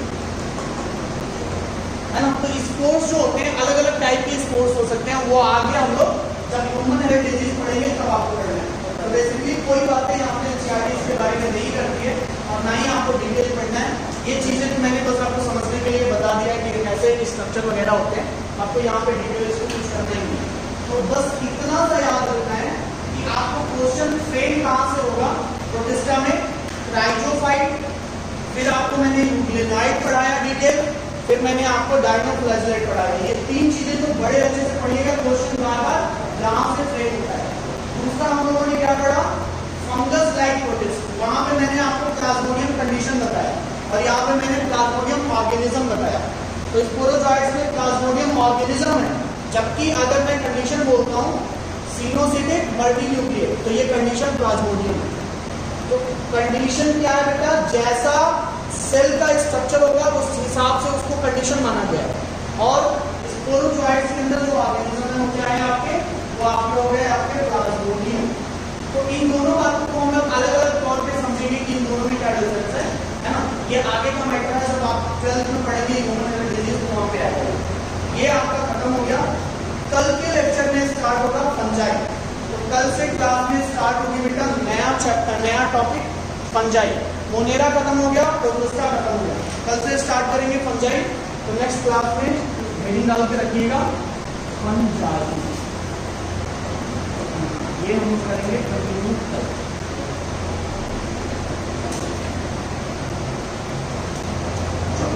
thank you so much, have a good day, पढ़ाई करते रहिए, फिर मिलते हैं।